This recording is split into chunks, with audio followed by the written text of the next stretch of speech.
지난 명절 연휴 기간 동안에 계속 국민들을 만나면서 조국 임명의 부당성을 알리고 또 민심을 들었습니다.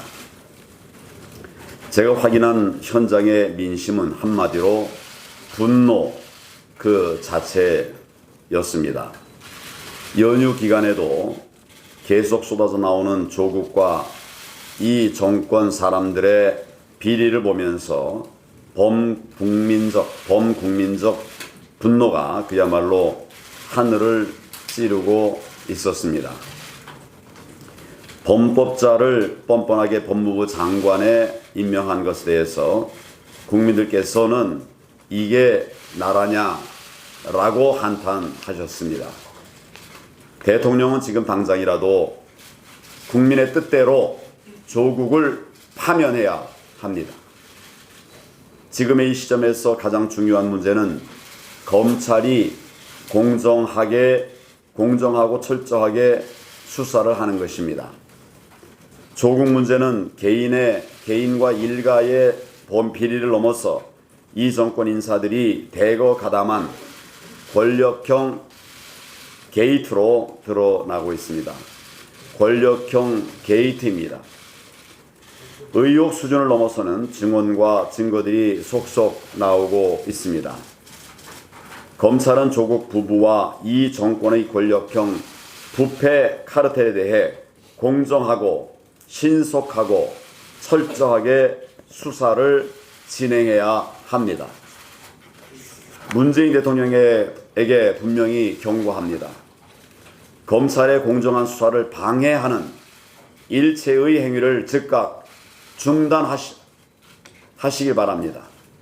조국의 부당한 검찰 인사 개입 겁박과 공보 준칙 강화를 빙자한 검찰 수사 보도 금지 추진은 명백한 수사 외압이며 수사 방해입니다.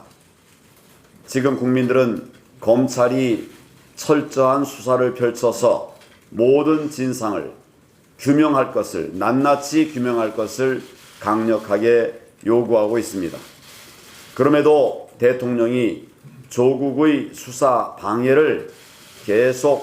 대한 수사 방해를 계속한다면 그 정치적 책임은 물론 법적 책임까지도 함께 짊어지게 될 것이라는 점을 명심하기를 바랍니다.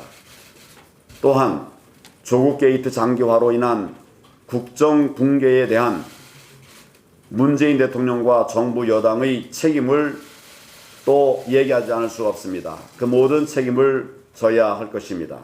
그렇지 않아도 지금 우리 경제는 대위기에 직면해 있습니다. 민생은 파탄 지경에 이르렀습니다. 그런데도 국정을 책임져야 할 이 정권이 오로지 조국 지키기에만 매달리면서 정상적인 국정이 붕괴된 상황입니다. 스스로 국정을 마비시켜 놓은 것입니다. 그래놓고 정쟁 중단, 민생 올인 이런 이야기를 하고 있으니 참으로 어처구니가 없습니다. 그동안 민생을 챙겨온 것이 누굽니까? 그런데 나라를 망쳐놓은 것이 누굽니까? 그런데 이제 와서 정쟁 중단, 민생 올인, 정말 말도 안 되는 파렴치한 이야기입니다. 결국 지금의 경제 위기와 민생 파탄의 주범은 바로 문재인 대통령과 이 정권입니다. 조국 파면과 문재인 대통령의 사과만이 국정을 정상화하는 첫 걸음입니다. 민생 회복과 경제 위기 극복의 시작이기도 합니다. 이 사실을 명백하게 깨달아야 하겠습니다. 우리 당은 조국 권력형 게이트의 모든 진상을 밝히고 이 땅의 공정과 정의의 가치를 반듯하게 세우기 위해서 국민과 함께 끝까지 맞서 싸울 것입니다. 뜻을 같이 하는 모든 분들과 힘을 합쳐서 반드시 이 정권의 불공정과 불의, 불법을 심판할 것입니다. 문재인 대통령은 지금이라도 조국을 파면하고 대한민국을 원래의 자리로 되돌려놓아야 합니다. 국민의 명령을 무시하고 오만과 독선에 사로잡힌 정권은 결단코 불행한 종말을 맞을 수밖에 없음을 국민의 이름으로 다시 한번 엄중히 경고합니다. 통계 사기극을 중단하고 경제 대전환에 동참해야 합니다. 어제 청와대가 내놓은 일자리 관련 자화자찬은 이 정권이 얼마나 무능하면서도 뻔뻔한지 여실히 보여주고 있습니다. 청와대는 지난달 일자리가 45만 2천 개 늘어났다고 하면서 고용이 양적, 질적으로 크게 개선됐다고 주장했습니다. 도대체 우리 국민들을 얼마나 우습게 알면은 이런 터무니없는 가짜 뉴스를 내놓는 것입니까? 이 문제에 관해서는 잠시 뒤에 우리 김광림 최고위원님께서 상세하게 말씀드릴 것이기 때문에 제가 그 상세한 내용은 말씀을 드리지 않겠습니다. 그러나 문재인 대통령 구중궁궐 청와대에 앉아서 왜곡된 통계만 보고 받고 있을 상황이 아니라는 점은 명백하게 말씀드려야 하겠습니다.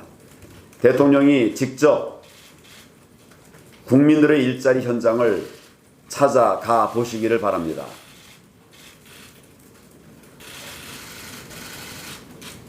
보여주기식 가짜 행보가 아니라 정말 어려움을 겪고 있는 민생 현장 직접 한번 찾아가 보실 것을 당부드립니다. 현장의 국민들 목소리를 직접 듣는다면 이런 낯뜨거운 가짜뉴스를 참아내 놓지 못할 것입니다. 우리 당은 이번 주 고용정책 혁신을 포함한 경제 대전환 정책을 발표할 예정입니다. 이 정권은 경제 난국을 스스로 해결할 능력이 없는 만큼 우리 당의 경제 대전환 정책을 수용해서 힘을 모아 경제 살리기에 나서야 할 것입니다. 문재인 대통령이 직접 경제 정책 실패를 사과하고 경제 대전환을 받아들일 것을 강력하게 촉구합니다. 한마디 더 드리겠습니다.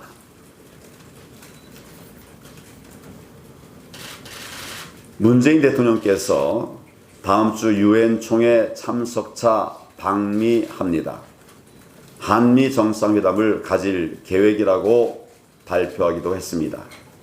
남북관계, 한미관계, 한일관계, 미북관계 등 우리 외교 전반이 위태로운 상황에서 이번 방미 외교가 매우 중요하다고 생각합니다. 무엇보다도 이번 한미 정상회담을 통해서 한미 동맹 균열에 대한 우려를 반드시 해소해야 합니다. 이것이 첫 번째 과제입니다. 또한 북핵 폐기라고 하는 절대적 목표를 이루기 위해서 한미는 물론 국제사회와 강력한 공조를 다시 확인해야 합니다. 하지만 솔직히 걱정이 앞섭니다.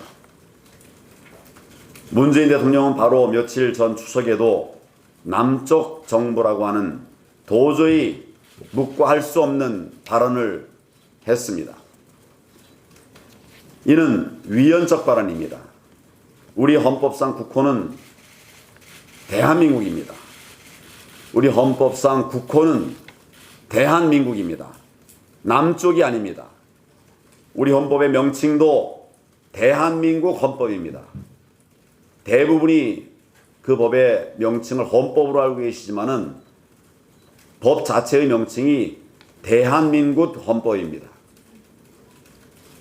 우리 헌법에는 대한민국이라고 하는 그런 명칭이 20번 나옵니다. 그러나 남쪽 정부라는 말은 나오지 않습니다. 남한이라는 말 한 번도 나오질 않습니다. 그런데 남쪽 정부라니요. 반헌법적 발언입니다. 즉시 발언을 공식 취소하고 국민께 사과해야 합니다. 그래야 대한민국의 대통령입니다. 북한 정권 책임이 명백한 이산가족 상봉 문제에 대해서 터무니없는 우리 정부 공동 책임론을 제기하기도 했습니다. 대통령께 묻습니다. 우리가 뭘 잘못했길래 이산가족 상봉이 안 됐습니까? 우리가 뭘 잘못했는지 말해 주시길 바랍니다. 대한민국 대통령의 발언이 맞는지 정말 귀를 의심할 수밖에 없는 상황입니다. 대한민국 대통령이 대한민국과 국민들을 내팽개치고 북한 김정은 눈치만 살피고 있는 것 아니겠습니까? 이번 한미 정상회담과 유엔 총회에서도 대한민국 대통령이 아니라 남쪽 정부 대통령이 돼서 그런 입장에서 북한 편들기만 골몰하지 않을까 심각하게 염려가 됩니다. 국민 여러분, 대통령의 이야기 한마디 한마디를 잘 챙겨봐 주시기를 바랍니다. 현재 미북 회담이 어느 정도 진전되고 있는 듯 하지만은 여전히 미국은 최대한의 압박과 관여라고 하는 빅딜 전략의 대원칙을 유지하고 있습니다. 자유주의 진영에 포함되어 있는 대부분의 국가들 역시 강력한 대북 제재 공조의 뜻을 같이 하고 있습니다. 그런데 문재인 대통령이 제재 완화니 평화 경제니 이런 말을 하면서 또다시 북한 입장을 대변하고 나선다면 그 결과는 보나마나 뻔하지 않겠습니까? 한미 정상회담은 동맹 균열을 부추기는 자리가 될 것이고 유엔 총회는 코리아 패싱의 현장이 되고 말 것입니다. 문재인 대통령은 스스로 남쪽 정부 대통령이 아니라 대한민국 5천만 국민의 대통령임을 깨달아야 합니다. 한시라도 머릿속에서 내려놓아서는 안 됩니다. 한미동맹 강화에 대한 확고한 입장과 북핵 폐기라는 절체절명의 목표를 가지고 이번 방미 외교에 나설 것을 촉구합니다. 또다시 북한 대변인 역할을 하면서 대한민국을 국제적 고립의 길로 끌고 간다면 이제 국민들이 용납하지 않을 것임을 명백하게 경고합니다.